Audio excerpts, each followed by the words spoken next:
Banquemos un ratito, mientras se van conectando los audios, los videos. Ah,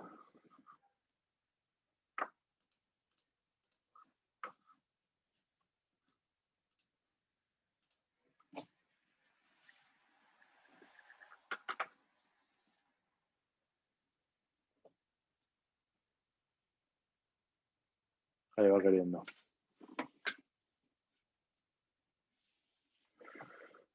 Bueno, a ver, hago saludo rápido. Agustín, hola María Celeste, Carolina, Ali, Mariana, María,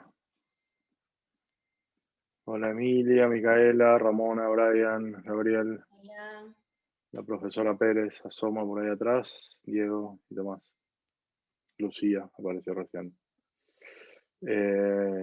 Ramona, ¿qué? Ese qué es que te estábamos saludándonos. Sí, son formalidades muy comunes entre los humanos de intercambiar unas palabras cuando uno comienza o termina algún acontecimiento social.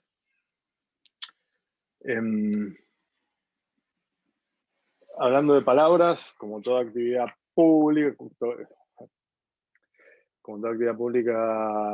es como que uno se ve obligado a pronunciarse sobre acontecimientos de público conocimiento. O sea, estamos todos hechos pelota porque es obvio. Ayer tuve que dar clases, ayer fue difícil, fue el curso de Filopol y éramos todos unos especies de zombies. Por eso, por suerte daba clases una compañera nuestra, una amiga y ayudante, y también sirve un poco para distraer. Pero, digamos, obviamente no se puede hacer ajeno. Y esto sacando el quilombo que se armó hoy, que es parte del recorrido trágico también. Pero justo recién les contaba a las chicas y lo recordé ayer en esta clase, cuando me entero a la 1:10. Después chequeé los mensajitos, me llegó un mensaje de una amiga y me dio de toque. Y yo siempre fui toda mi vida muy futbolero, muy maradoniano, todo el arquetipo y el estereotipo, todas las tengo. Y hasta ante esa sensación de abismo, lo primero que se me ocurrió fue llamarlo a mi hermano que vive en Madrid. Mi hermano que es 1 año y medio menor, también muy futbolero. Pero esa sensación de, bueno, tengo que ser yo el que le cuenta que se murió papá. Ahora era eso, que no se entere por. Entonces le cuento a Santi, estaba, bueno, quedó choqueado. Después volvimos a hablar a la tarde y Santi me decía que me contaba, casi me confesaba que él hace un par de años había estado muy enojado con Maradona. Que tuvo un periodo de enojo con Maradona, pero que tuvo un periodo de enojo como uno se enoja con alguien de la familia. O sea, esa sensación o sea, como que tenía algo para reprocharle. Uno mismo. Con uno mismo, sí, esa sensación de ¿cómo es que me hiciste esto? Una cosa así. O sea, esa sensación de parte de. Esa sensación de parte de. Por eso hay muchos, y por ahí hay gente más joven, que no logra entender la dimensión de pertenencia, de la relación que teníamos con el fulano este, y a la vez la apropiación que teníamos del fulano este. La apropiación a veces al nivel de despedazarlo. Pero va a ser, como todas estas cosas, va a ser difícil de entender, duro de procesar, con lo cual no hay que apurarse para entender, ni apurarse para procesarlo. Y a quien le chupa un huevo, un ovario, todo lo que pasó hoy, al menos, dado que estamos en un ámbito académico, tengan la decencia de tener mirada antropológica sobre el proceso. Por lo menos eso. Por lo menos sean curiosos en términos de entender qué es lo que puede estar pasando alrededor. ¿Mm? Antes de tomar posición, digamos, toda posición siempre está bien tomada porque es poco importante. A favor, en contra, da lo mismo. ¿Mm? pero a quien no logra entender qué es lo que pasa, por lo menos trate de encarar el entendimiento con mirada de cientista social, o cientista, sí, cientista social. Observe y aprenda, ¿no? Y lo que vamos a aprender, obviamente, no lo vamos a aprender hoy. Lo que uno verdaderamente aprende, lo aprende después de mucho masticarlo. El día de hoy siempre es para juglares del presente. Periodistas, nosotros poniendo boludeces en Twitter, en Instagram, en Facebook, todos lo hacemos, es necesario, pero digo, tiene el mismo nivel de análisis que puede tener de cualquier periodista salame que lo hace por laburo. Lo que se entiende de modo apolíneo, la flecha de esa distancia. La flecha, ¿se acuerdan de la flecha de Apolo? El Logos. Pega a distancia, hace un recorrido, hace un arco, y de repente, cuando menos te lo esperás, dentro de 10 años, estás comprando una bananita dolca en un kiosco, y ¡tuc! Te va a caer y vas a decir, acabo de entender lo que era el Logos. O acabo de entender qué significa Maradona. Bien. Todo esto que dije entra dentro de la categoría de juglar del presente. Entra dentro de la categoría de tweet. Así que no lo tomen en serio. No es un análisis profundo, es simplemente palabras de ocasión. No sé, Marian, no sé si vos me interesa si alguna... No, estás... No, Sí. no. No, ok. Sin palabras. Sin palabras. Bueno. Vamos a los bifes. Repaso la agenda primero. El lunes, repaso la agenda. El lunes tenemos repaso. ¿Qué entra en el repaso? Todo lo que hayamos visto a partir del parcial y la clase de hoy.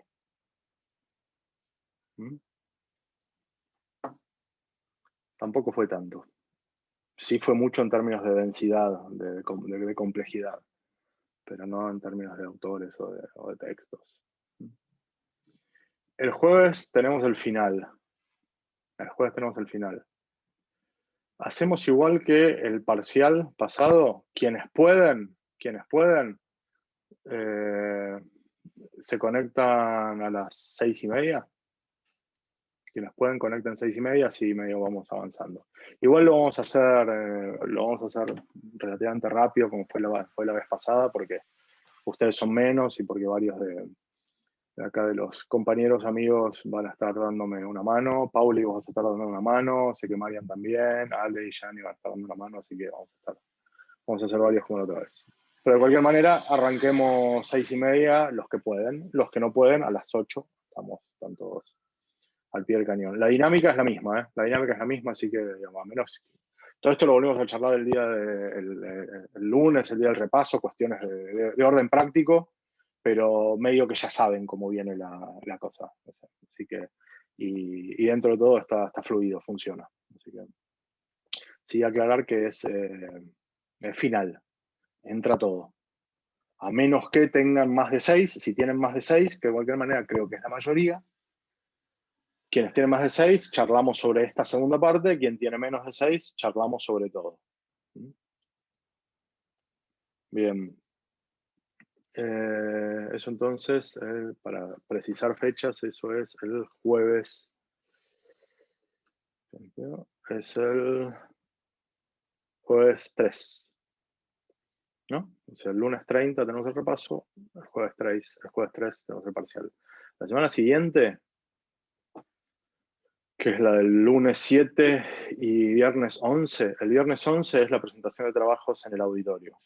O sea, en el auditorio que va a ser acá, pero lo llamamos presentación de trabajos de auditorio. El lunes 7 es feriado. Entonces, vamos a hacer lo siguiente. El lunes 7 en principio no hay clase, lo tenemos por si acaso, qué sé yo, por si. Pero tengan hasta ese lunes 7 para entregar la pieza de 5 minutos, el video. Tengan no se cuelguen, ahora les voy a preguntar grupo por grupo en qué andan, pero tengan hasta el lunes 7 para entregar. Eso no quiere decir que tengamos una clase, que todos nos veamos la cara el lunes 7, pero ese día por ahí conectamos un rato, me van mandando por mail. La idea es que a medida que van teniendo la pieza lista para presentar, me la mandan por WeTransfer y de última ese lunes o el martes, algún día de esa semana, con un par de días previos a la presentación de trabajos prácticos, arreglamos para conectarnos y testearlo técnicamente. O sea, a ver, Funca, listo, ya está. Dado todo esto que estoy diciendo, procedo a preguntar. Vamos a hacerlo ordenado medio por grupo. Pau, ¿me tenés abierto el...? Sí, lo tengo abierto. Decime a alguien del grupo 1. Apolo e Ignacio. ¿Alguien No del está, grupo me parece. de Apolo? Guzmán estaba. Diego. Guzmán, ¿estás por ahí? O Miranda Sí, acá estoy, Micaela también. Diego, ¿cómo va? Contame, ¿cómo te va? ¿Bien? ¿en qué andan? Y todavía terminamos de leer el libro y todavía estábamos ahí viendo la idea, redondeando la idea.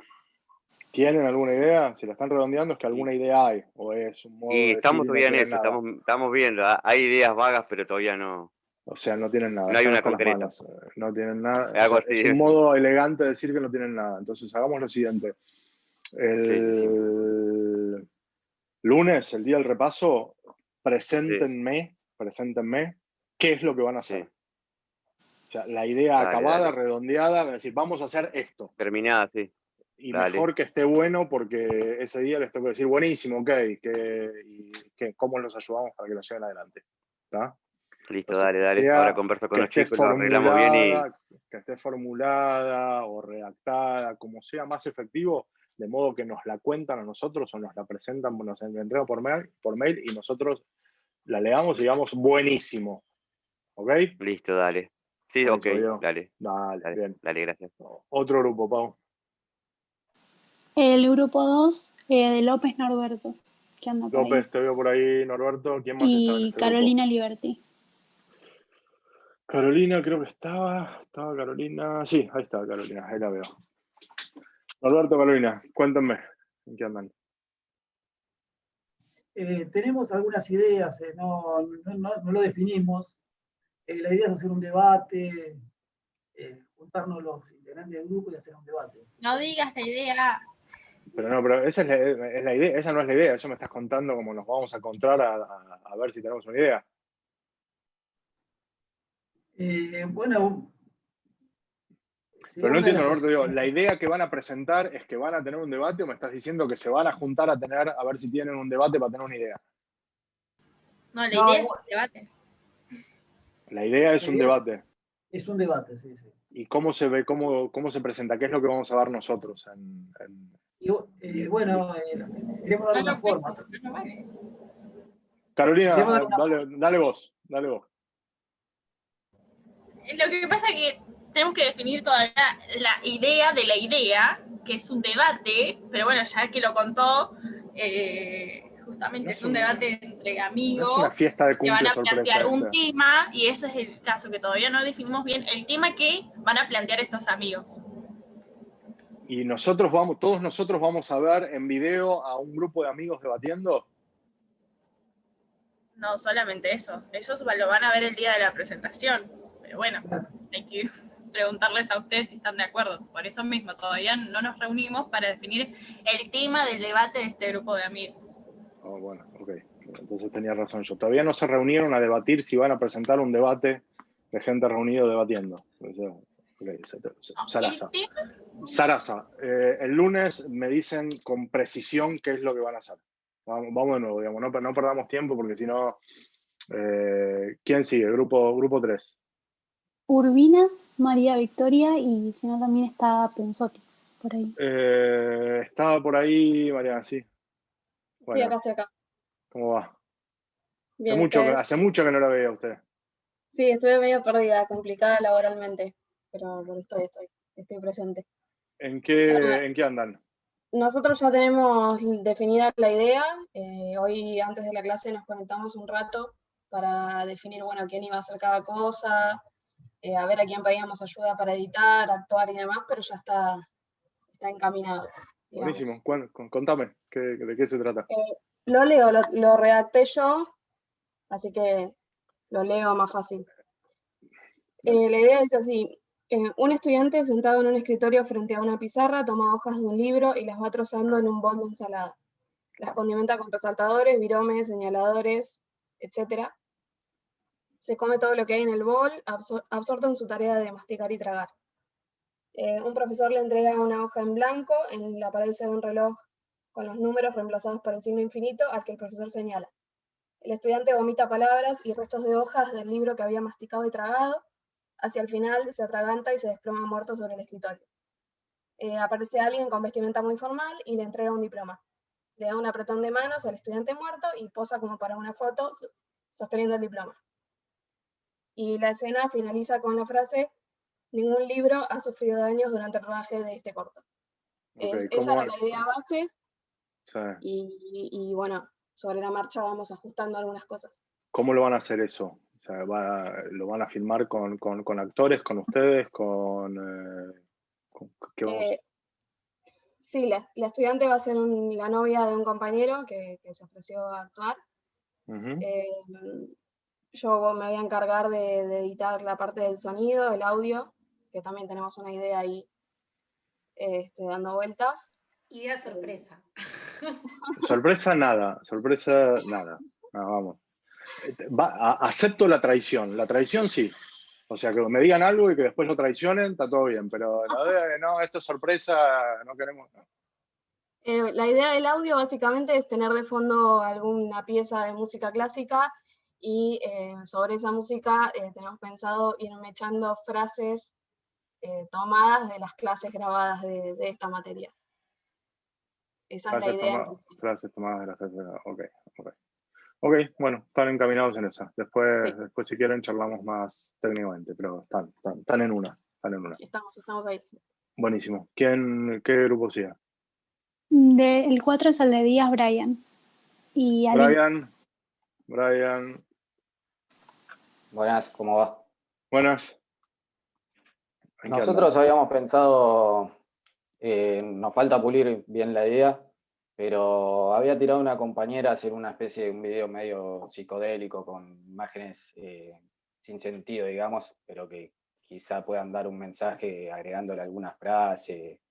Brian, insisto, díganme si tienen algo concreto. Eso que me estás diciendo es... concreto no tenemos. No tenemos. Entonces el lunes, bueno, por eso. Entonces, digo, para atravesar lo mismo que ya atravesamos en el grupo anterior, digan, no tenemos nada y nos vamos el lunes. Digo, para zarasear, no estamos, nada. En concreto, nada. Ok, ¿qué otro grupo hay? Falta un grupo. Que me parece de quienes me mandaron el mail, ¿no? Cufre, Melina, María... el grupo 5. No, el grupo de Melina, María, Ramona, Gabriel y Leonardo. Sí. ¿Cómo están? Ok. Hola. Buenas noches. Ahí Yani me contó el otro día, claro, y les dijo que ya se había hecho. La propuesta ya estaba hecha años atrás, ¿no? ¿Es correcto? Sí. Igual me interesa que ustedes en el mail están como bancando la parada, diciendo, bueno, lo vamos a hacer igual. No fue la intención que sea lo mismo. O sea, la misma idea sí, pero no lo mismo. Que no podría ser lo mismo, de hecho. No, por eso, lo mismo no, lo mismo no, pero sí, o sea, nos interesaba como esa idea de la reversa, inversa, hasta llegar a lo absurdo, digamos. Está buenísimo. Con escenas, sí. De hecho, habíamos pensado, por ejemplo, como para que tenga un hilo conector todas esas escenas de la vida cotidiana, capaz lo que yo había puesto en el mail. Esto de, bueno, quizá que sea desde la mirada de un estudiante, como para decir, bueno, que vea al profesor, que era un profesor autoritario, bueno, todo lo que expliqué en el mail, más o menos, pero para que tenga un hilo conector. Pero la idea es eso, como escenas de la vida cotidiana, inverso, Buenísimo. Reversa, con música también. Y lo también único, como que lo único que me ocurre, bueno, está buenísimo, denle para adelante, esto tómenlo a modo de recomendación nada más, es recomendación. Es que no sea la vida cotidiana de un profesor o de un alumno. No, pero no. que sea el acontecimiento normal de un matafuego, o sea, todo lo Claro. que... Por eso, perdón, la interrupción, como jugar con eso, quizá como decir, eso del estudiante fue por decir algo, no necesariamente, pero como decir, bueno, algo que parezca como cotidiano, como habitual, y que después, o sea, que se presente de esa manera y que después se vaya desarrollando hasta lo absurdo. No sé si me explico. Quizá Ok, cuando se ok. vea, va a tener más. Ok, buenísimo, dale. Guarda que esto que quieren hacer requiere como cierta pericia técnica, pericia de filmación, hay que saber Sí, filmar esto. sí. Ya hubo voluntarias igual, Bueno, que más o menos la tienen. No sería mi caso, no la estaría teniendo tan clara, pero les compa sí, así que buenísimo, no sé, genial. no sé si están mis compañeros acá, pero bueno. Bueno, Pero bueno, esa es la idea. buenísimo. Queden en contacto ¿con quién están? ¿Con Pau y con Gianni? Em, Con Gianni. yo me tomé el atrevimiento de escribirle a Pau porque como era genia en la materia, me tomé el atrevimiento, pero no sé si estamos con alguien, me parece que no. Pauli, sí, buenísimo. Sí. No, pero creo que a mí no me escribieron. Debe haber sido Sí. Yani. Sí, estás copiada acá, estoy viendo en este momento tu mail. Sí, Ay, pero yo no lo vi. No me llegó, en serio. Te estoy escrachando enfrente de todos. Acá dice Pauli Gregorio. Yo me estuve fijando. Ok. Está. Bueno, dale, buenísimo. Quedan con Pau. Bueno, y me faltaba un grupo. ¿No? ¿No? Listo, genial.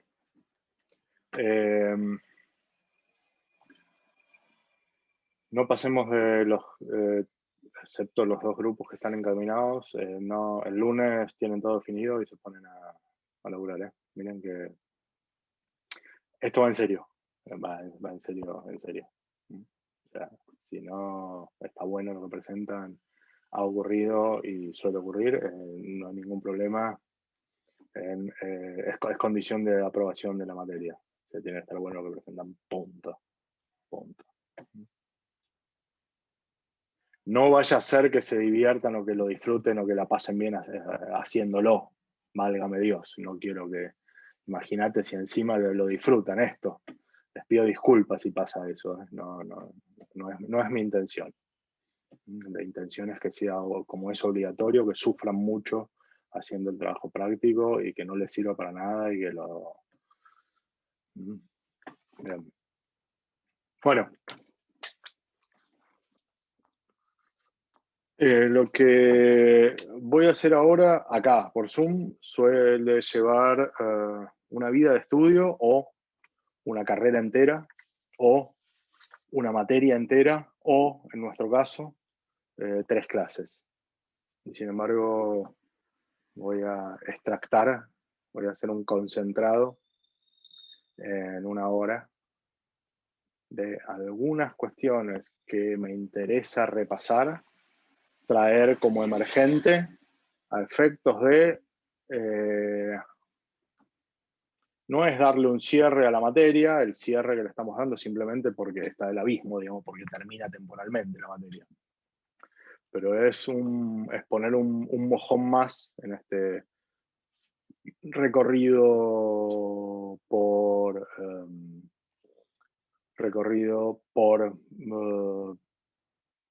digámoslo así, por momentos interesantes en la conformación de las máquinas de pensamiento. Entonces, en la clase de hoy, que más que estar dedicada a Marx, está dedicado al pensamiento marxiano, distinguiendo el pensamiento marxiano del pensamiento marxista. ¿Qué es el pensamiento marxista? El pensamiento marxista o los estudios del marxismo es una de las escuelas de pensamiento político más interesantes del siglo XX, e inclusive hoy en día. Es uno de los proyectos filosóficos más interesantes de la modernidad y la contemporaneidad. Pero más que debatir cuestiones que se debatieron al interior del marxismo, hoy quiero ir a algunas cuestiones propias del análisis de la obra de Marx. Por eso se hace esta distinción etimológica entre el marxismo y lo marxiano. Pero el debate marxista obviamente es un debate alrededor de conceptos marxianos.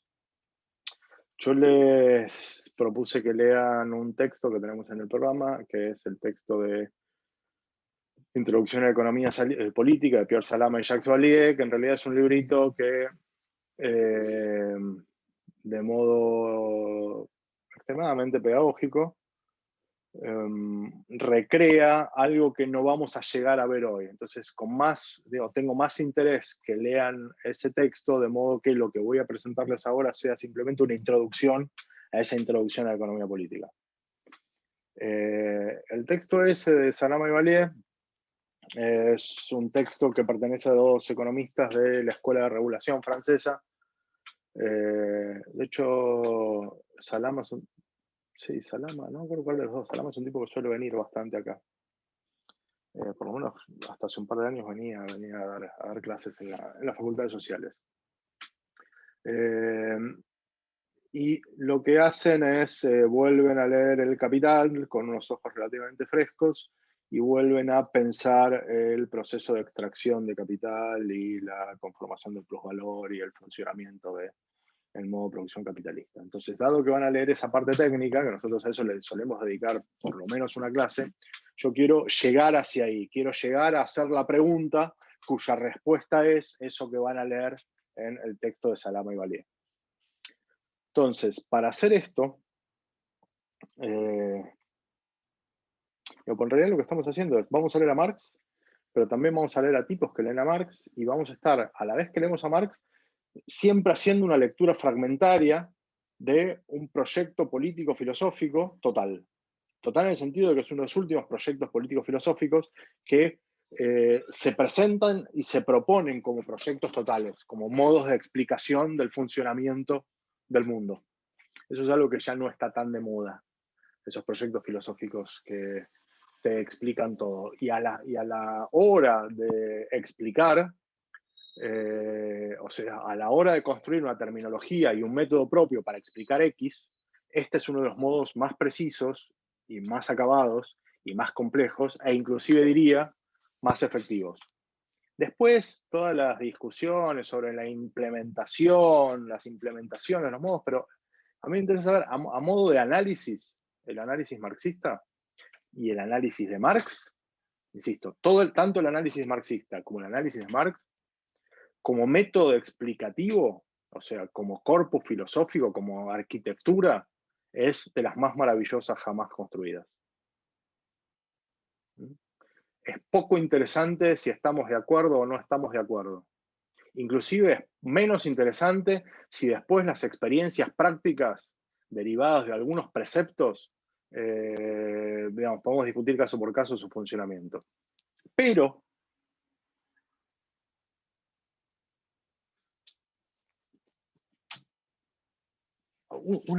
era muy chiquito, entonces tenía 13, 15 años, yo estaba en secundario.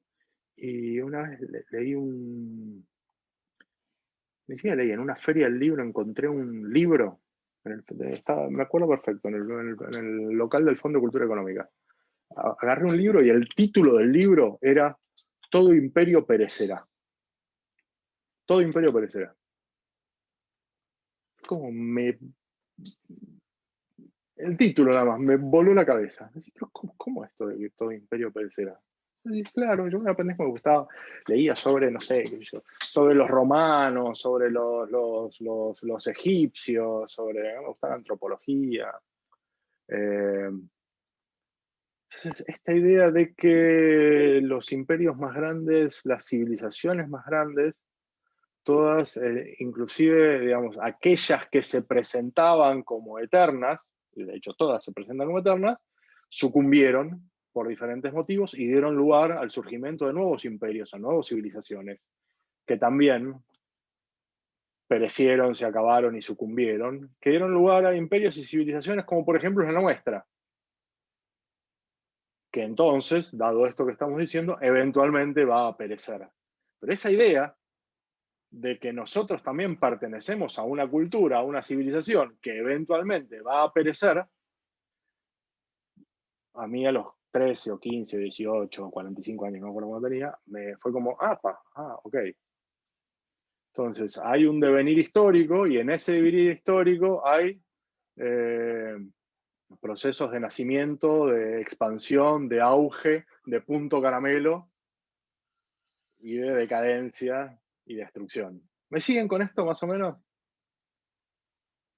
Porque una de las cosas interesantes del materialismo es esta inversión, ¿no? La famosa crítica hegeliana que hace Marx, de que el modo de producción capitalista, aquel lugar, aquel momento histórico que habitamos nosotros, es el resultado de contradicciones, de luchas. Ahora vamos a hacer este recorrido, es el resultado de contradicciones, de luchas, de tensiones propias de modos de producción anteriores, que son el resultado de tensiones, de luchas que son propias de modos de producción anteriores. Con lo cual también podríamos decir que somos la causa, también, nuestra civilización, nuestra cultura, es a la vez la causa de modos de producción posteriores, o sea, de cultura, lo cual es correcto. Hay alguna coda que vamos a hacer acá, hay algún atajo, hay alguna cuestión que tenemos que ver con esta sucesión, este regreso al infinito de la dialéctica. Todo esto como presentación. ¿Presentación de qué? Solo para enmarcarlo dentro de la terminología que venimos usando nosotros, o sea, dentro de las palabras o el tipo de modo que estamos encarando nosotros estos procesos, me interesa pensar primero a Marx como un pensador profundamente moderno, un hijo de la Ilustración, un racionalista al mango, que entre otras cosas también se dedica a pensar una unidad de análisis, o sea, se dedica a pensar una antropología. O sea, pensar en antropología, ¿se acuerdan cuando pensábamos la naturaleza del hombre en Hobbes, la naturaleza del hombre en Rousseau, como modos de pensar principio de autoridad? Bueno, en Marx hacemos lo mismo. En Marx hay una idea del hombre, X, tampoco es tan diferente, digamos, es tan ajena a las antropologías ilustradas, a las antropologías modernas. Pero, para ir rápido, hay una antropología del hombre en Marx que sí es necesario repetir que solo puede ser pensada como una abstracción necesaria para dar cuenta de otra cosa. Del mismo modo que en Hobbes, ¿se acuerdan cuando hablamos, como pensamos el hombre en Hobbes? Bueno, no estamos hablando de hombres históricos, sino estamos hablando del hombre como un modo de pensar a una relación particular de la cual tenemos que salir porque es una relación negativa.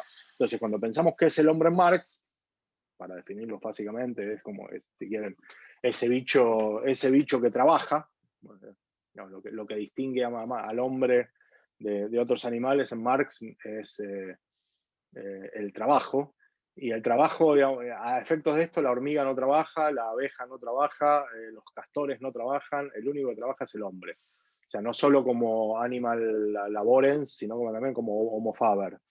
Porque definir a hombre como un bicho que trabaja es definir al hombre en una relación particular con el lugar en donde se ubica, que es eso que llamamos naturaleza. Entonces, el hombre trabajando es el hombre produciéndose a sí mismo mediante la modificación de su entorno.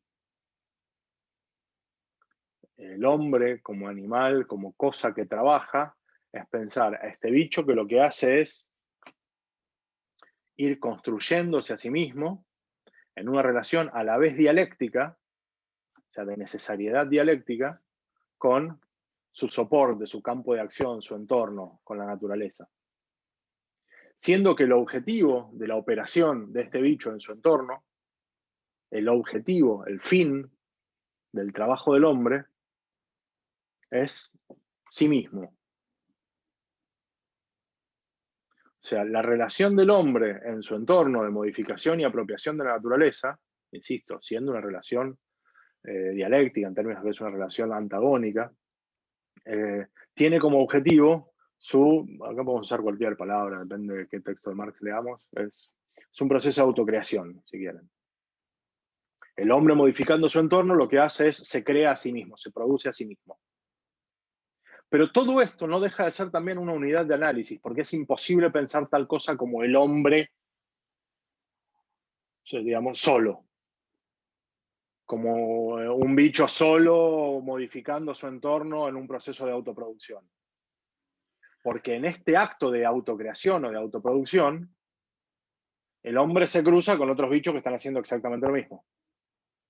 ¿Entienden cuando digo que pensar en una antropología es simplemente una categoría analítica?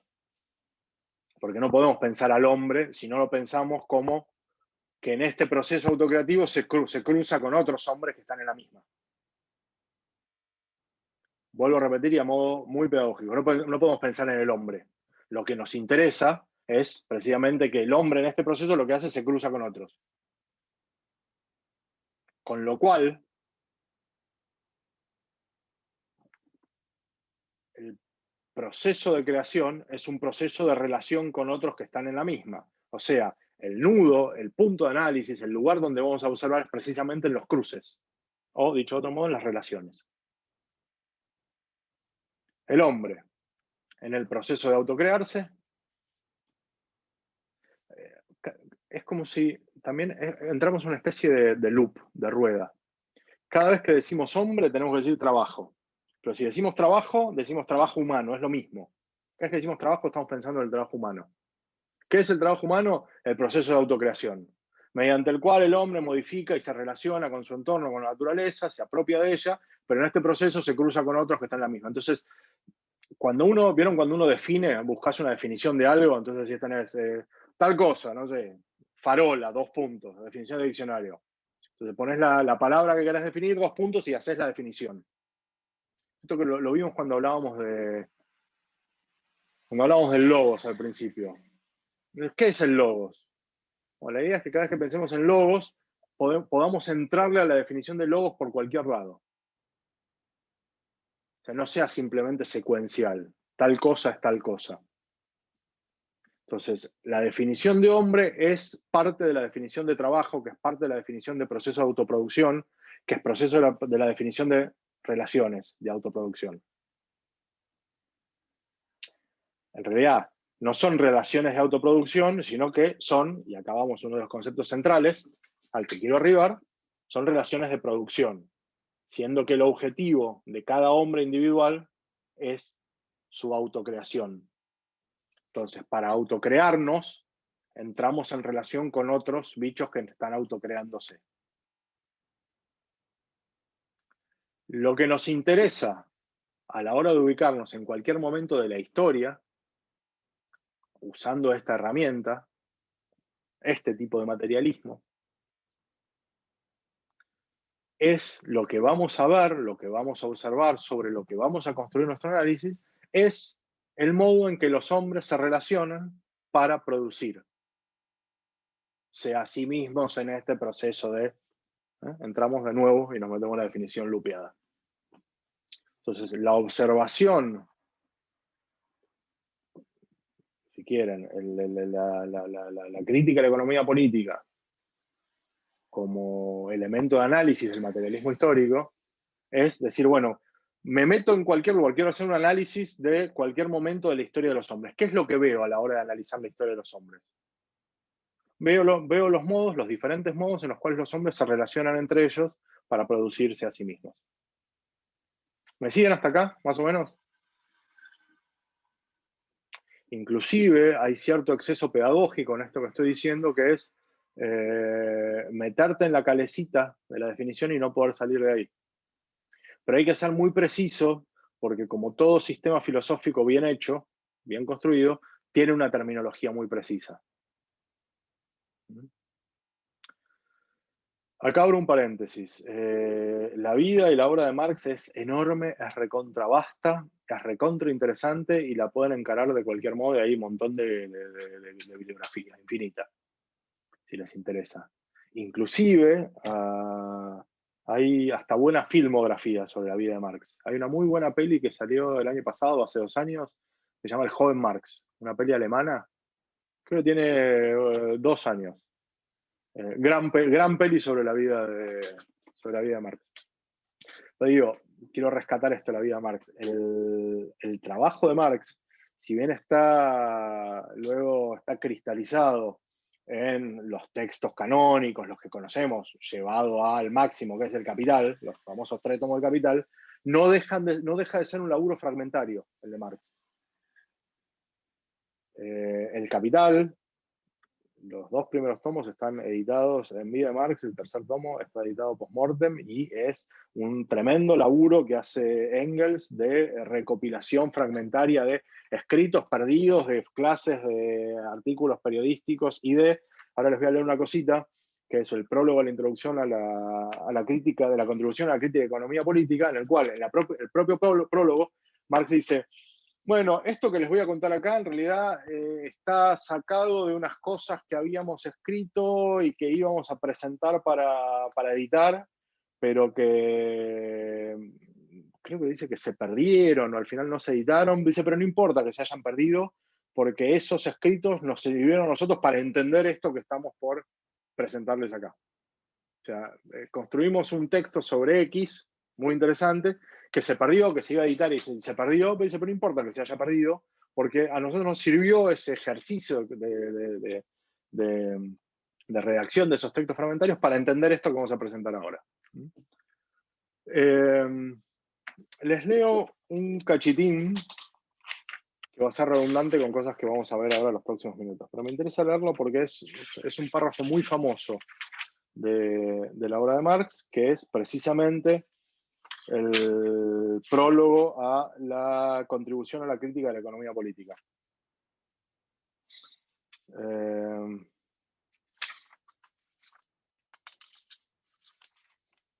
minutito.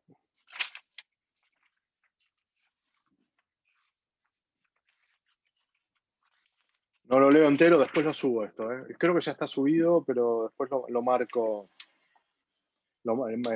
Marco en qué páginas está.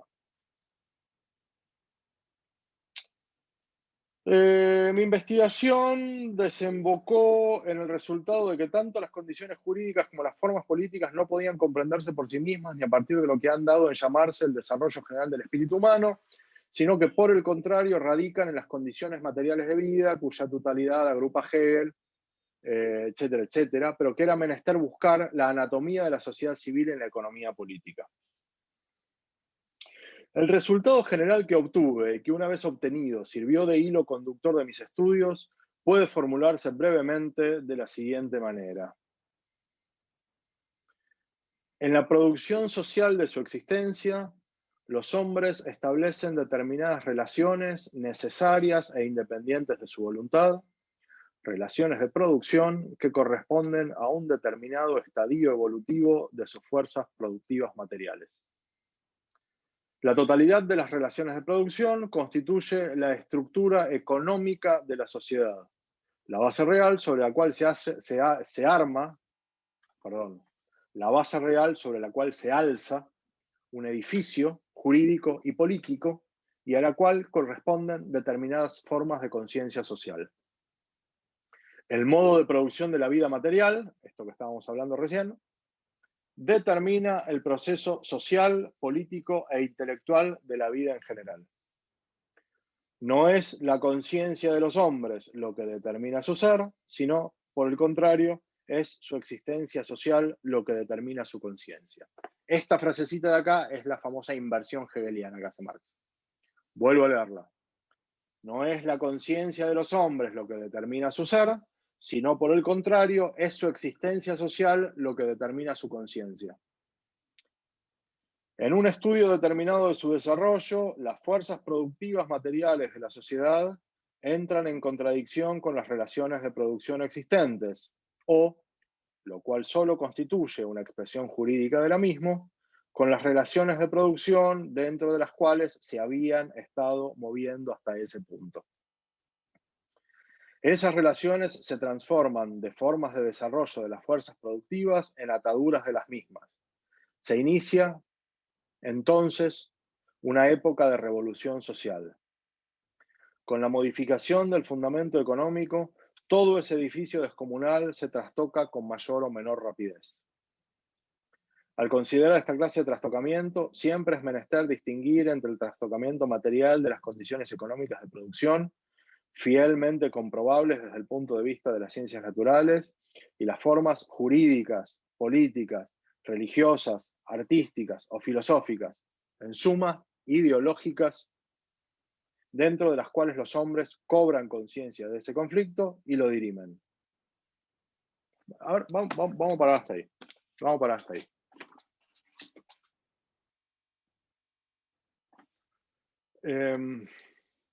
Alguien no, todos leyeron algo alguna vez de Marx. Por lo pronto en el CBC, ¿no? Me imagino, obviamente, que Gabriel, vos estás un poco más versado por la formación que tenés, algún otro que haya estudiado alguna materia de ciencias sociales. Me interesa saber, Alice, si, por ejemplo, en medicina leen algo, han leído algo. No sé quién más, pero probablemente el manifiesto lo han leído todos y en el CBC por ahí leyeron capítulos 24 y 25 del Capital, capítulo 29, por ahí leyeron el 18 Brumario. Algunas cosas han leído. Entonces, esto ahora lo vamos a repasar, pero por ahí no les resulta tan extraño. Dicho de otro modo, todos en algún momento, o la gran mayoría, en algún momento escucharon la idea de la estructura y superestructura, que es lo que acabamos de mencionar, estos parrafitos que acabamos de mencionar. Que hay una estructura de la sociedad, que esa estructura es precisamente lo que estaba hablando yo antes, las relaciones de producción. A la hora de observar, digamos, un determinado momento de la historia, que es historia humana, lo que observamos son relaciones de producción. Determinados modos en los cuales los hombres se relacionan para producirse a sí mismos. Esto es la estructura de la sociedad.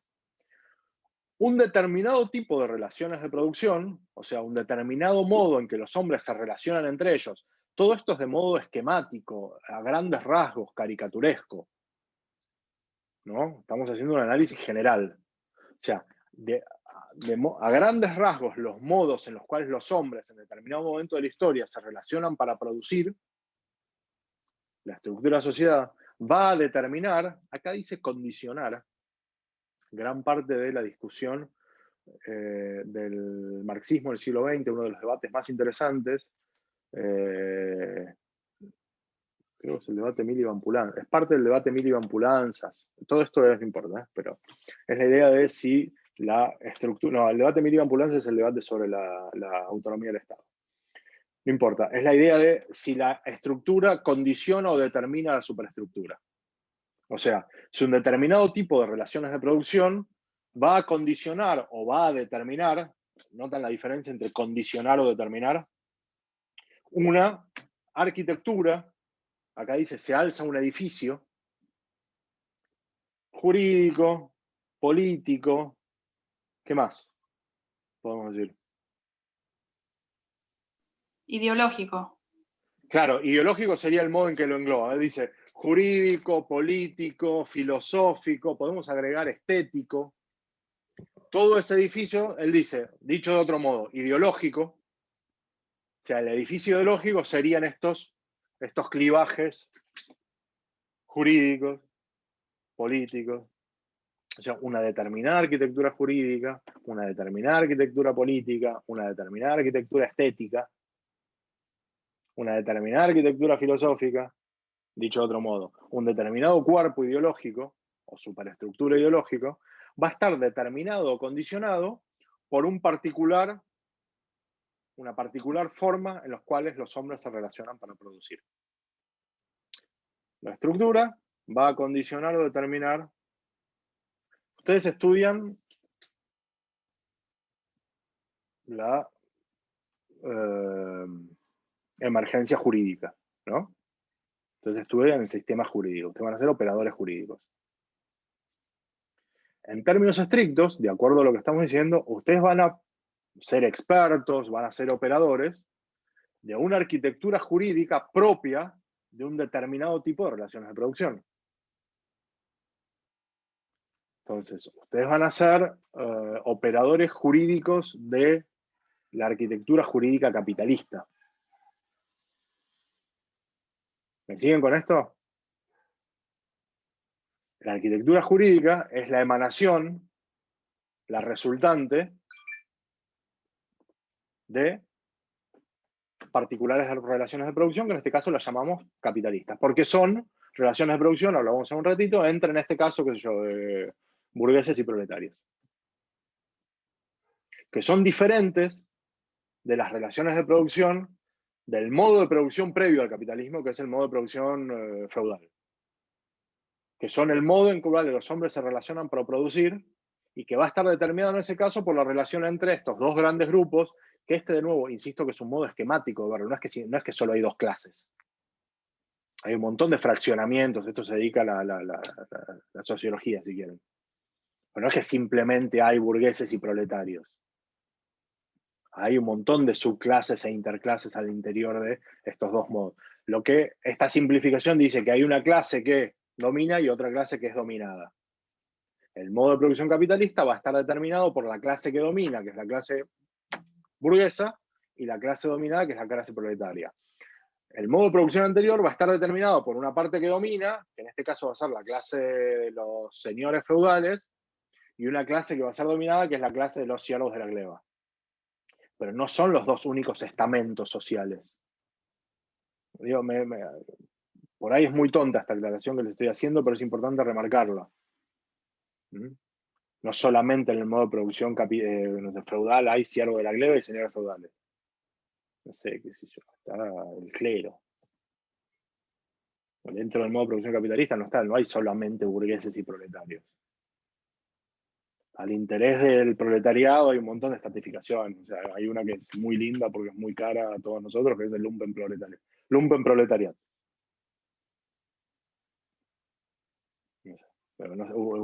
¿Escucharon vos la palabra lumpen? Hoy la escuché en un montón de periodistas. Hoy escuché la palabra lumpen en un montón de periodistas. Los lumpenes que van a hacer quilombo. Después rastrean de dónde viene la palabra lumpen. Bueno, ok. Entonces, vamos a invertir la cuestión. La estructura de la sociedad, el lugar en el cual vamos a centrar nuestro análisis, tiene que ver con las relaciones de producción. Relaciones de producción que van a ser la expresión siempre de un determinado nivel de desarrollo de las fuerzas productivas. Y relaciones de producción que siempre se van a expresar al mango, a tope. Van a dar todo lo que pueden decir.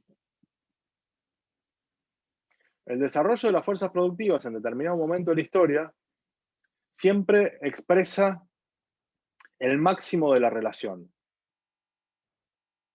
La relación del modo de producción antiguo, que es la relación que está determinada por quienes dominan, que son los amos, y quienes son dominados, que los llamaremos los esclavos. No, modo de producción, la secuencia temporal de Occidente es modo de producción, son algunos los modos de producción, pero modo de producción antiguo, modo de producción feudal, modo de producción capitalista. Modo de producción antiguo, amos y esclavos, modo de producción feudal, siervos de la gleba, señores feudales, modo de producción capitalista, burgueses, proletarios. No importa. Modo de producción antiguo, relación entre amos y esclavos. La relación entre estas dos partes es el modo de producción. Es el modo de producción.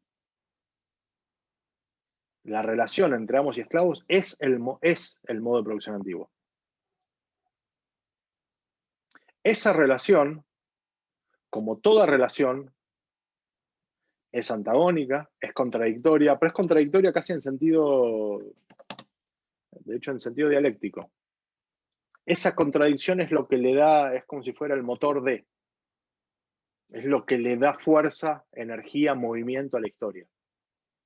La relación entre amos y esclavos, por ejemplo.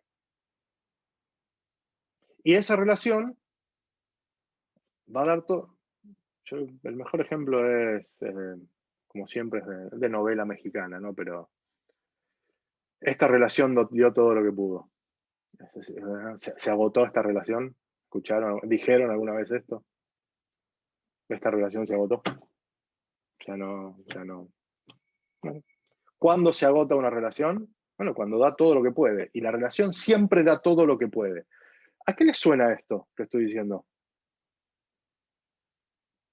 A ver si, ¿a qué dentro de nuestra materia, ¿no? ¿A qué les suena esto de que una fuerza va a expresar todo lo que puede decir?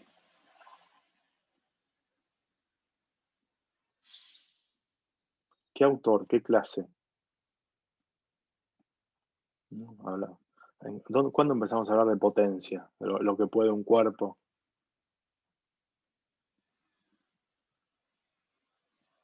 ¿Con quién? María, estás moviendo los labios, no te escucho. No sé si estás hablando a mí o a tu pareja que está en el balcón. Hobbes. Bueno, ahí empezamos a esbozarlo, correcto. Pero ¿quién es el que...? Rousseau, ¿no es? Uy, a ver, esperen que vamos a hacerlo bien espectacular. Lo tendría que haber pensado antes, pero deme un minutito. Deme un minutito. Deme un minutito, vamos a hacerlo así. Deme un minuto. Perdón porque esto me lo mandaron hoy, yo lo mandó Yani, y ya estoy dando la pista.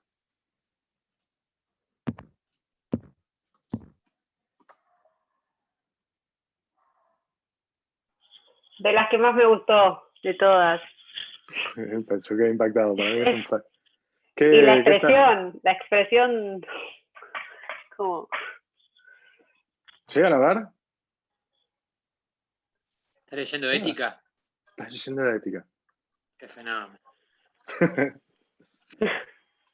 Tremendo, tremendo. Lloro. Yo también, Sí, te sí. juro por Dios que no sé si es verdad. O sea, es la primera vez, lo vi hoy por primera vez, lo mandó Yani. No sé si es verdad o no, pero... No importa. No importa, exactamente. No importa, No importa, bueno, perdón por esta digresión, pero me acordé de esto. Vuelvo, entonces, ¿se acuerdan la idea del conatus? Yani habló de la idea del conatus. No, vieron que siempre decimos estos tipos que leemos, son tipos, pocas tipas, pero estos tipos que leemos son grandes lectores de los tipos que leemos, que son grandes lectores de los tipos que leemos. Bueno, Marx es un gran lector de Spinoza. Y sospechamos que Hegel también, ¿eh? Y sospechamos que Hegel también. Entonces, digo, el desarrollo de las fuerzas productivas en determinado momento y la relación resultante siempre se va a expresar al máximo. O sea, la relación entre amos y esclavos, la relación entre siervos y señores, las relaciones entre burgueses, va a dar todo lo que pueda decir. Hasta que ya no tiene más para dar. ¿Qué es lo que no tiene más para dar? La relación. En el momento en que la relación no tiene más para dar, se agota el modo de producción. Pero, estamos en un curso de teoría del Estado, hay que ser muy pedagógico, digámoslo así, pero esa relación fue muy intensa y tuvo un niñito o niñita. Entonces, el modo de producción siempre tiene un hijite. O sea, da a luz, y esto es la metáfora que usa Marx, al nuevo modo. Hagamos un paréntesis dentro del paréntesis en el que estábamos, creo, que es simplemente, y de modo mucho más caricaturesco que cualquier otra cosa, la descripción de la dialéctica, porque como nosotros hablamos tanto de dialéctica en clases, ¿se acuerdan al principio de la materia? Ahora estamos refiriéndonos simplemente a la dialéctica hegeliana, a la idea de la teoría del movimiento de Hegel. ¿Alguna vez lo han escuchado? La idea de tesis, antítesis, síntesis. ¿Escucharon esto alguna vez? De hecho es lo que estamos viendo ahora, pero frente a una tesis, a cualquier afirmación, lo único necesario y que se deriva inmediatamente de una afirmación, en vez de decir la afirmación, digámosle tesis, es su opuesto. O sea, toda tesis supone su antitesis. De la relación, que es precisamente una relación dialéctica, antagónica, contradictoria, entre tesis y antítesis, surge un modo resolutivo, una superación, una síntesis. De la relación entre tesis y antítesis surge una síntesis. Da a luz, se genera lo que resuelve la contradicción anterior. Esa síntesis, que está gestada, que está provocada, que está formada por el antagonismo inicial, lo resuelve, pero a la vez es la conformación de una nueva afirmación, o sea, esa síntesis es una nueva tesis que necesariamente necesita, valga la redundancia de decir necesariamente necesita, su opuesto. O sea, esa síntesis es una nueva tesis que genera su antítesis, que va a entrar en relación, que nace en relación. Acá no hay temporalidad. Si decimos tesis, necesariamente tenemos que suponer, pensar, determinar una antítesis. Y este es el movimiento de la historia. Esta es la teoría general del movimiento. Entonces, aplicado la dialéctica a la forma en la cual los hombres se relacionan para producir, de ahí sí tenemos que de la relación entre amos y esclavos ya surge, dado que se expresa en el mango, surge su resolución, que es el nuevo momento. En el modo de producción antiguo está contenido la síntesis resolutiva de ese antagonismo. Pero el antagonismo, no se olviden que es generativo, es nafta. El antagonismo es la nafta de. Voy a hacer un parte acá, a ver si me entienden esto. ¿Lo cachan? Y si no lo cachan, pregunten.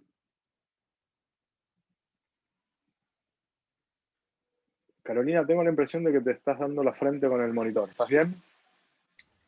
Sí, estoy bien, profe, pero ¿Estás bien? ¿Seguro? estoy un poco perdida y además estoy escuchando cosas ajenas de mis vecinos. Ya me puse los auriculares, todo, pero no tengo ganas de escuchar. Ya cerré todo y igual se escucha, así que estoy en eso, tratando de concentrarme. Cosas de la clase. Está todo bien, no nos tenemos que preocupar. Vos cualquier cosa, hacenos gestos con la mano y poner tu dirección o patar un teléfono por el chat. Digo, ¿no? ¿Está todo bien en tu casa? No, está todo bien, ¿no? Los vecinos se van a matar, está todo bien. Sí, en mi casa sí, el tema son los vecinos. Estoy escuchando cosas que no necesito escuchar, pero bueno. Ok, bueno. ¿Cómo salir de este momento, no? Bien, entonces. La idea esta que estamos planteando tiene un problemilla, que lo planteamos al principio.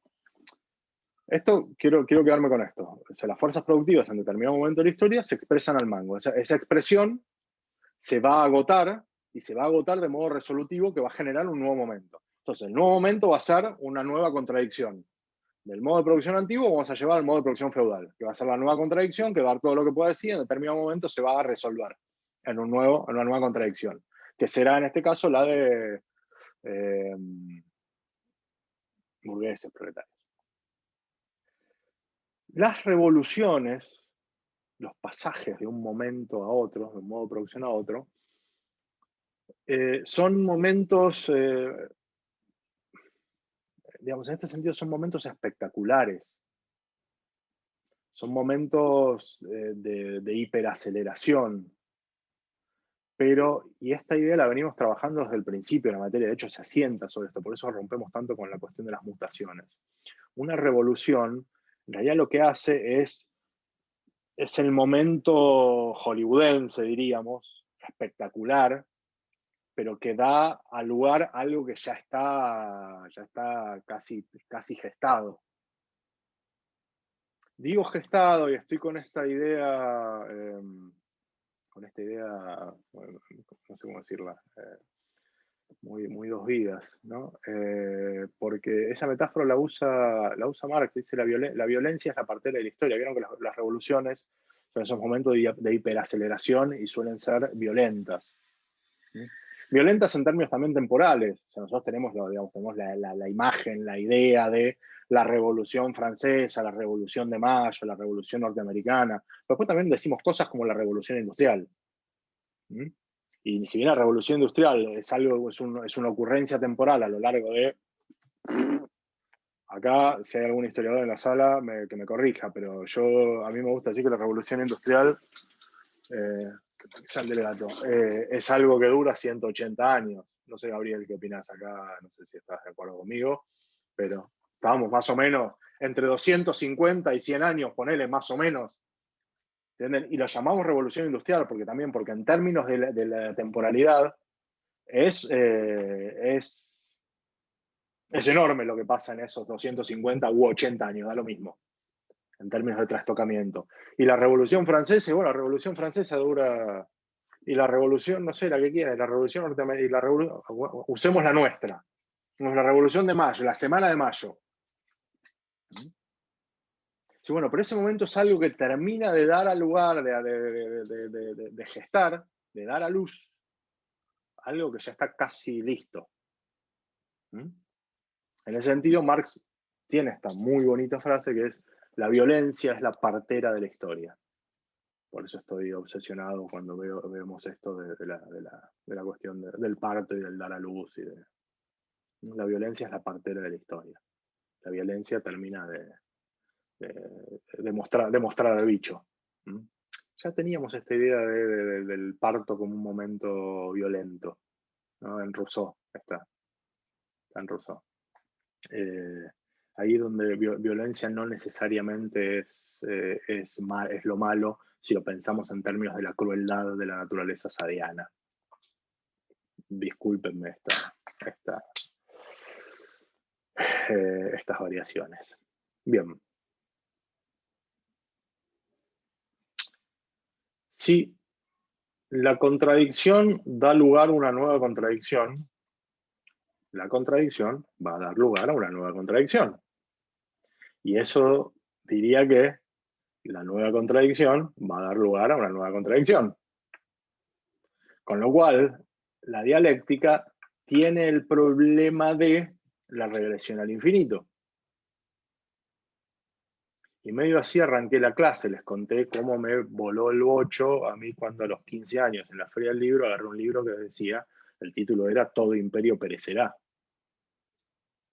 Ojo, después yo entré a la carrera de Ciencia Política y apareció un tipo justo cuando yo estaba estudiando política, un tipo muy interesante, con el cual estamos profundamente en desacuerdo, obviamente, porque estaba muy de moda en esa época, que se llamaba Francis Fukuyama. No sé si alguna vez alguno oyó hablar de Francis Fukuyama, que de repente, por esos años, dijo algo como el fin de la historia.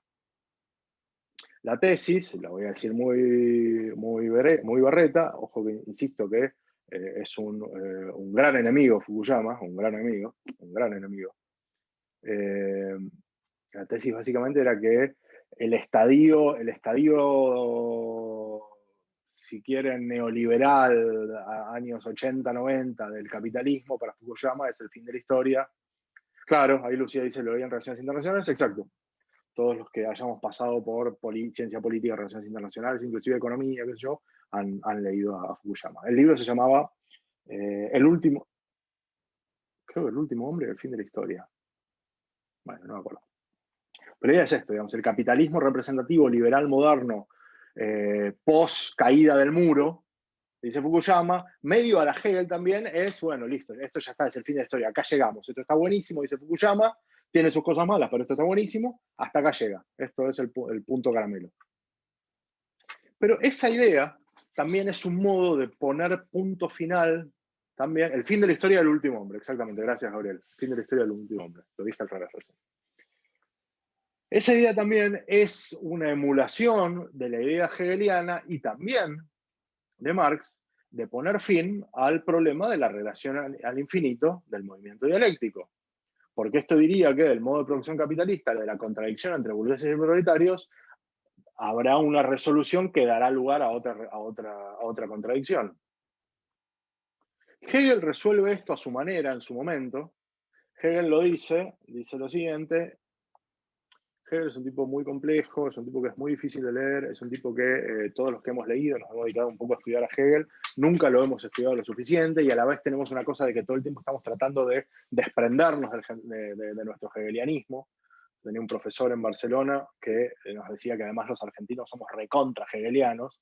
Nosotros decíamos, no, pero ¿cómo? Foucault, Deleuze, decía nada, son todos hegelianos. Pero Hegel dice algo así como que, bueno, en realidad el modo de detener esta regresión al infinito de tesis, antítesis, síntesis, en términos de movimientos del espíritu, dice Hegel que se acaba cuando aparece Hegel. Dice Hegel que la regresión al infinito de la dialéctica se acaba, que quede esto como blooper, se acaba, cuando aparece Hegel y postula precisamente la teoría dialéctica. O sea, la entiende. Cuando, digámoslo así, cuando el sistema se autoconoce. El modo de detener la regresión al infinito es que el sistema se comprende a sí mismo. Paro acá. Un poco de silencio teatral. Entonces, al modo de producción, a la contradicción generativa del modo de producción capitalista, le correspondería una nueva contradicción generativa. Ahí es donde Marx va a decir, not necessarily. ¿Por qué?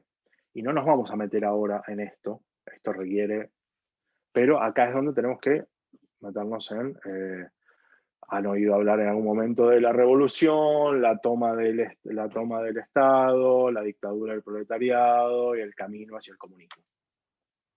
O sea, podemos detener la contradicción generativa del modo de producción capitalista.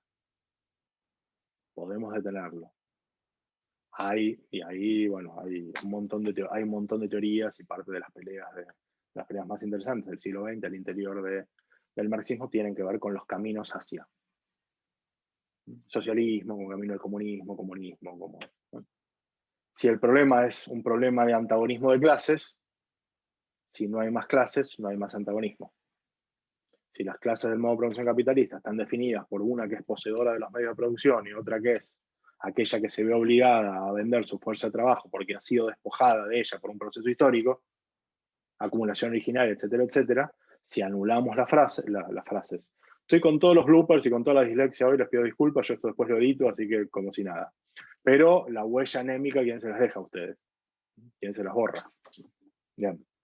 Entonces, así como podemos detener el movimiento dialéctico, podemos detener el movimiento dialéctico en términos del materialismo histórico. No nos vamos a meter en eso, más porque son las 9:30. Pero sí me interesa lo siguiente.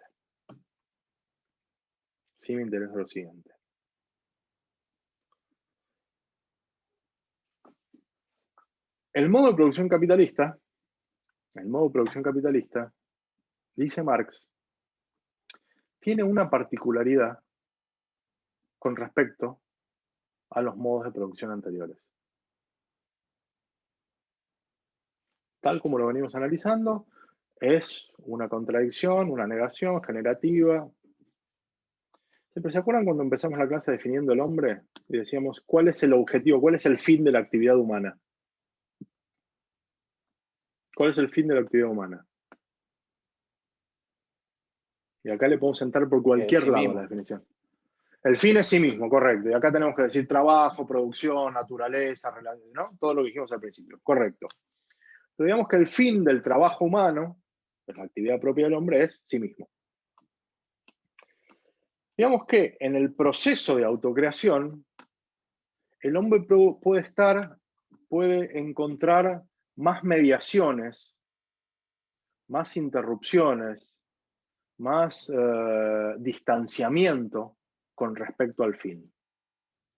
O sea, el hombre puede estar más o menos alejado con respecto al fin. Este proceso de alejamiento, vamos a usar una palabra más precisa. La palabra precisa es extrañamiento. O más precisa todavía sería alienación. Alienación. ¿No vieron la palabra alien en inglés? ¿Qué quiere decir alien en inglés? De hecho, Pauli ya sé con qué tema vamos a terminar hoy. Ya sé con qué tema vamos a terminar. Digamos, acelerar un poquito. En el modo de producción capitalista, la distancia que hay entre la actividad humana y su fin es enorme. Es enorme. No quiere decir que no haya distancia o extrañamiento en los otros modos de producción, pero el modo de producción capitalista, observamos que esta distancia ya es entre el fin del hombre, que es su propia producción, su autocreación. Obviamente no es ese es un resultado, eso es una observación que hace Marx. Entonces dice, ¿qué tiene de particular el modo de producción capitalista con respecto a otros modos? Porque más o menos hay más alienación, hay más extrañamiento, hay más... pero observamos que son, más o menos lo observamos en diferentes modos. Pero, dice, el modo de producción tiene la siguiente particularidad. El modo de producción capitalista tiene la siguiente particularidad. Y acá, extrema atención. Me encantaría tener un pizarrón atrás, pero no pienso escribir en mi pared ni en pedo. Así que, síganme. Imagínense que medimos la actividad humana, trabajo, autocreación, relación, todo esto. Medimos la actividad humana a través de, por ejemplo, la capacidad de producción de mercancías en diferentes momentos de la historia. Hacemos ese ejercicio, ¿no? Entonces, vamos a medir la actividad humana, por ejemplo, a través de la producción de mercancías. Mercancía, ¿se acuerdan? Algo de economía alguna vez tuvieron, en CBC o en algún lado, algo de mercancía. Como valor de uso, valor de cambio, ese tipo de cosas. Bueno, pues si no, díganme más o menos así, después vean definición de mercancía en Wikipedia. Pero cuestiones como básicas de mercancía. Bueno, entonces, podemos medir, entre otras cosas, la producción humana en términos de capacidad de producción de mercancía. Entonces vemos que en determinado momento de la historia nos paramos, no sé, agarran el año que quieran, no sé, siglo IV antes de Cristo. No importa, cualquiera, siglo VIII o siglo II después de Cristo, no importa, da lo mismo. Y decimos que la capacidad de producción humana, medida a través de la creación de mercancías, es de 0, no importa, pongamos 0. O pongamos 10, da lo mismo, digamos, hagamos una base de análisis. ¿Me siguen hasta acá? Entonces, en el siglo IV antes de Cristo decimos que la producción de mercancías es, bueno, pongamos 10, es de 10. Y vamos extendiéndonos en el tiempo y vamos viendo, hacemos una curva, que la producción de mercancías a lo largo de que transcurre la historia va subiendo. La humanidad tiene cada vez más capacidad de producir mercancías. O sea, nosotros lo que queremos medir la creación de valor y la estamos midiendo a través de la producción de mercancías. Entonces, las mercancías son distintas, se van produciendo diferentes mercancías y vemos que, digamos, esa curva la hacemos creciendo respetando ciertos parámetros metodológicos básicos. Obviamente, en el siglo IV la humanidad es de, no tengo idea cuánto, pero no sé, digamos, la humanidad es de 5 millones, no, bueno, 80 millones de personas. No tengo idea, por ahí son 500 o por ahí son, no lo sé, no importa. Supongamos que es de 100 millones de personas. Y en el siglo XXI es de 7.500 millones de personas. Entonces respetamos metodológicamente variables, pero vemos que, mirá, acá tiene capacidad de creación de 10, acá tiene capacidad de creación de 25, acá tiene capacidad de creación de 80, medido en producción de mercancías, acá tiene capacidad, y vamos avanzando en la historia, en los años. Modo de producción feudal, tiene capacidad de creación de 750. Y lo atribuimos al crecimiento de la humanidad, lo atribuimos a la, qué sé yo, a la exploración y al desarrollo de nuevas rutas comerciales, lo atribuimos a innovaciones técnicas, a innovaciones tecnológicas, lo atribuimos a periodos de bonanza climática, lo atribuimos a mejora de la alimentación de la humanidad, con lo cual hay mejora de la actividad intelectual, lo que quieran, no importa. Sin embargo, vemos que en determinado momento la capacidad de creación de valor de la humanidad medida en producción de mercancías pega un salto exponencial. En determinado momento en la historia de la humanidad, que coincide con esto que decíamos antes con Gabriel, que es lo que llamamos la revolución industrial, que la curva esta, que viene más o menos creciendo así, realmente hace tum para arriba. Entonces la pregunta de Marx es, y es una pregunta honesta, honesta decirlo, loco, ¿qué carajo pasa acá? O sea, porque vemos que el modo de producción feudal con respecto al modo de producción activo, la curva viene creciendo. Hay saltos, qué sé yo. Vieron que una curva siempre son emergentes, ¿no? Uno mide los picos. Y después es precisamente la línea. Somos todos expertos en curvas desde hace 9 meses. Venimos viendo curvas, hemos aprendido a leer curvas. ¿Qué tiene raro el modo de producción capitalista con respecto a modos de producción anteriores? Que hace que el crecimiento sea exponencial. En este caso, como ejemplo, medido en la producción, creación, fabricación de mercancías. ¿Qué tiene de raro este modo de producción con respecto a modos de producción anteriores? Insisto, el salto es enorme. De repente, en un periodo que va de, hagamos como dijimos recién con Gabriel me lo bancó, 180 años, ponele, en 180 años de esta línea histórica enorme, en 180 años vemos que hace así. ¿Qué tiene de raro esto? Es contradictorio, hay unos dominantes, hay dominados, se va lo que quieran. Pero ¿qué tiene?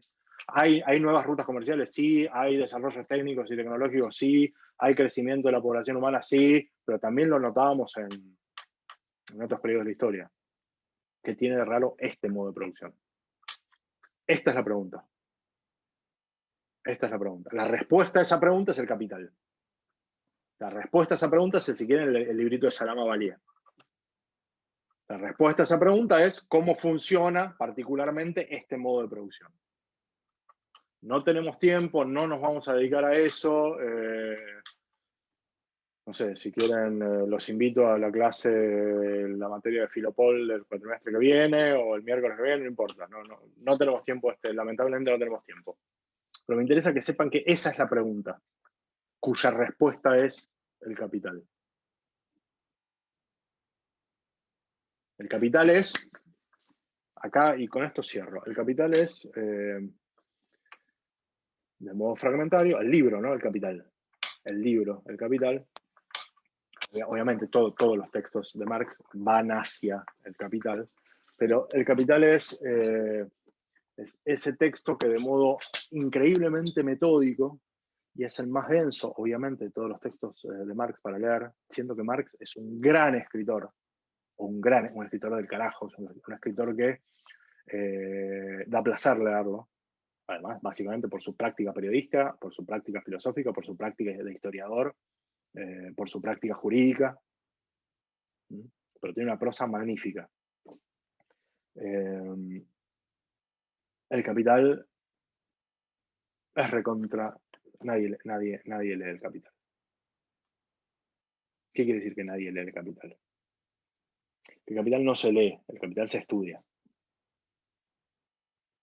No te vas a Pinamar en enero y te sentás en la reposera, te servís un mate, qué sé yo, un termo de 50 litros y abrís el Capital. Y menos en Pinamar, ¿no? Pero bueno, no importa. Capital se estudia porque es recontra denso. ¿Qué quiere decir que es denso? Porque hay grandes capítulos del Capital que son el análisis de la variación de el precio de la lana en el condado de Yorkshire entre 1811 y 1821. Por ejemplo.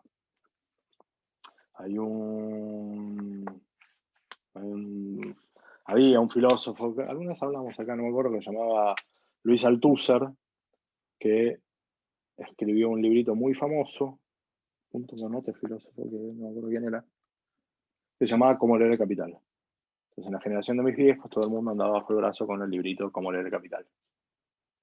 Hay una conferencia de prensa en la cual le dicen al Althusser, ¿usted que escribió Cómo leer el Capital? Díganos, y él dice, no, espera un minutito, no, yo escribí Cómo leer el Capital, pero yo no leí el Capital. Entonces, ¿cómo que no leyó el Capital usted que escribió el libro Cómo leer el Capital? Dice, bueno, a ver, el Capital es un texto que se dedica una vida a estudiarlo.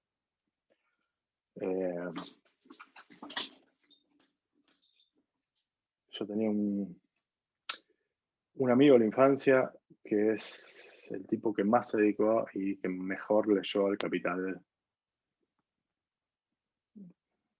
No sé si les digo quién es,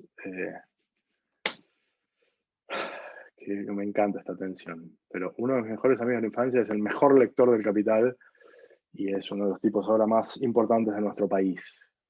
A ver si saben. Un gran lector del Capital. Un gran lector del Capital. Vamos a dejarlo así picando. Bien. Simplemente la respuesta, no a quién es también la infancia, sino a qué es lo que da lugar, cuál es la explicación de que el modo de producción capitalista tenga esta capacidad de creación de valor, tiene que ver, y esto lo han leído, lo van a ver en el texto de Salamalier, con que por primera vez en la historia, el capital dinero, o sea, el dinero como expresión de valor, como reserva de valor y como expresión del capital, el dinero, se destina no simplemente al proceso de circulación de mercancías, sino a la adquisición de una mercancía particular, de modo masivo. Una mercancía particular que además tiene una cualidad particular. Entonces, cuando el capital dinero, en vez de simplemente destinarse al proceso de circulación de mercancías, se destina a la compra de una mercancía que tiene la particularidad de ser una mercancía que tiene mayor capacidad de creación de valor de lo que cuesta. Ahí explicamos por qué el modo de producción capitalista hace pegar este salto en la capacidad de creación de mercancías, que es el modo de constatar la suba de creación de valor. ¿Cuál es esta mercancía maravillosa? ¿Cuál es esta mercancía que en el modo de producción capitalista el dinero se destina de modo masivo a comprarla? ¿Cuál es? Exactamente, ahí leí varios labios. La fuerza de trabajo. La fuerza de trabajo es el trabajo humano convertido en mercancía. La fuerza de trabajo es como llamamos a cuando el trabajo humano se convierte en mercancía. Trabajo humano convertido en mercancía lo llamamos fuerza de trabajo. Entonces, no hay trabajo humano convertido en mercancía solo en el modo de producción capitalista. No hay trabajador asalariado exclusivamente en el modo de producción capitalista. Podemos rastrear trabajadores asalariados en modo de producción antiguo. Pero no está destinado el capital dinero, como expresión de valor, masivamente a la compra y circulación de esta mercancía particular. ¿Me siguen con esto? En el modo de producción capitalista está destinado masivamente a la compra de esta mercancía.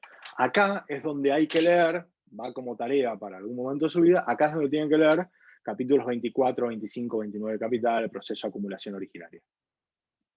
¿No? Cómo es el pasaje del modo de producción feudal al modo de producción capitalista. Los enclosures de Tomás Moro, la expulsión de los campesinos de la tierra, la expropiación de los medios de producción, el pasaje de, no sé, qué sé yo, del trabajo artesanal y los gremios artesanales a la extracción del saber particular de producción de mercancías particulares, etcétera, etcétera, etcétera. Todo eso lo veríamos si tuviéramos más clases, pero hasta acá llegamos. Y con hasta acá llegamos, me parece que hasta acá llegamos. Diciendo hasta acá llegamos, quise decir que hasta acá llegamos.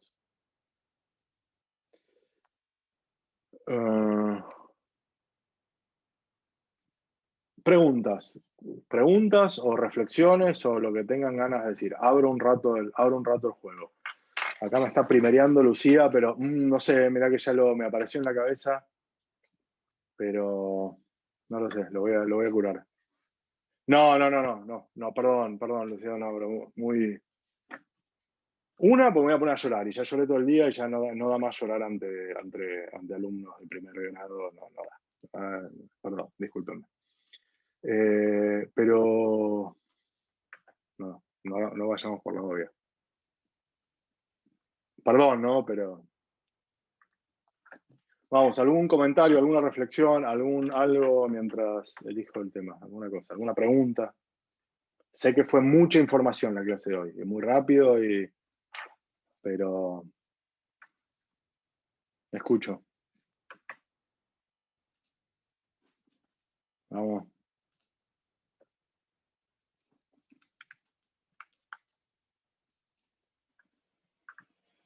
Bueno. Sí, no es no. Esperen que lo dejo en punta. Ok.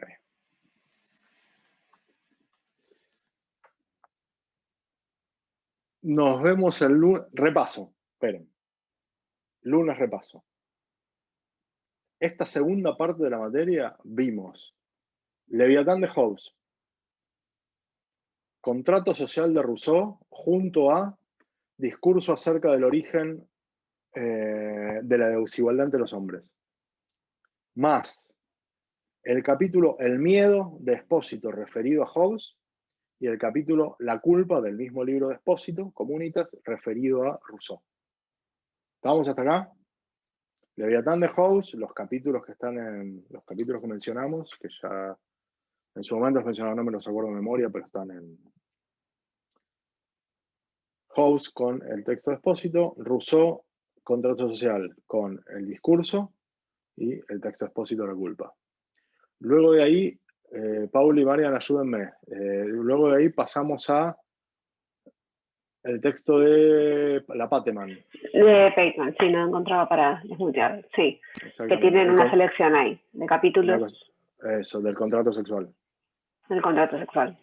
Perfecto. Después estuvimos en clase de Oli, que también están las dos conferencias subidas. Exactamente, tenemos Kant, Foucault, Foucault. Exacto. ¿No? Kant. Sí. No, ¿y qué había surgido? Había surgido... bueno, no sé si subió algo al final del texto este de la red, sí, ¿cómo se llamaba? Sí, el texto de Rodolfo Kuhn. Sí. ¿No? No, el texto este de la revolución de acá, que... Bueno. Revolución. ¿Se acuerdan? Ahí está. ¡Oli! Oli, escuchame. Tenemos el autor original. Oli, ¿qué entra para el parcial de tus textos? No, pongamos Kant, Foucault, Foucault. Así como... Kant, Foucault, Foucault. Ok. ¿Qué es la ilustración en Kant? ¿Qué es la ilustración Foucault 83-84? ¿Correcto? Bien. Texto, ¿qué es la ilustración en Kant? ¿Qué es la ilustración en Foucault? Las dos conferencias del 83 y el 84. La filosofía en el tocador de Sade. La novela La filosofía en el tocador de Sade. Acuérdense que les voy a preguntar qué dice en la página 91. Acuérdense que me va a interesar mucho específicamente qué hablan en la página 91. Y como tienen diferentes ediciones, bien. Eso va con el texto, el textito de Deleuze, Lo frío y lo cruel, que tenemos el texto sobre la ley, el humor y la ironía, y los dos contratos de Masoch. Luego tenemos 5 páginas de la ética, las que ustedes quieran. 5 páginas de la ética. Siempre, si leen 5 páginas de la ética, nosotros solemos honrar la lectura de esas 5 páginas de la ética, no hablando de la ética. Entonces, lo que solemos hacer es que si leen la ética, tenemos la amabilidad de no andar hablando de la ética para no arruinar ni lo que leyeron, ni lo que dijimos, ni nada. Luego de eso tenemos... Schmidt no vimos este cuatrimestre, ¿no? No. Está la clase de Ale. La obra de arte en la época de su reproductividad técnica de Benjamin, que es la clase de la semana pasada. O del lunes, ya no sé. El jueves, ¿no? Fue el lunes eso. Sí, el lunes. Fue muy raro. Este lunes hace 3 semanas fue esa clase. Claro. Y vamos hoy con, ahora les voy a subir ese parrafito, esto que el prólogo de, vamos a hacerlo más fácil, para la clase de hoy lean el texto de Salama y Valier, pero les subo ahora el prólogo que son 2 páginas, 3 páginas de lo que leí. Hago una aclaración importante. Todo esto que dije, no importa si es mucho o si es poco, es obligatorio. O sea, lo tienen que leer todo. Después entramos en si lo entendieron, no lo entendieron, qué opinan, qué no opinan, qué capacidad de reflexión sobre eso tienen o no tienen. Pero lo tienen que leer todo. Sí, hay que leer un montón. Y esta es la cátedra de los locos en los cuales les damos a leer libros. Así que todo esto es obligatorio y hay que leerlo. Hay que leerlo. Lleguen al parcial con todo leído. Lo ideal sería que lleguen al repaso con todo leído. Así el repaso el lunes podemos directamente ir a preguntas de ustedes. Y lo ideal sería también que las preguntas de ustedes y las respuestas de nosotros, o inclusive que las preguntas de ustedes hasta puedan ser respondidas por ustedes mismos. O sea, y tener más que un repaso, haremos una clase, pero que ustedes mismos vayan respondiendo las preguntas de sus propios compañeros. O sea, que entre todos vayamos respondiendo las preguntas de sus propios compañeros. Para lograr esto, vuelvo a decir algo que dije al principio de la materia. Es fundamental que se junten a estudiar. Así como es fundamental que lean los libros, que los lean. Es fundamental que se junten a estudiar. Por Zoom o, mucho mejor, si pueden, que yo, con Dispo, Aspo, lo que sea,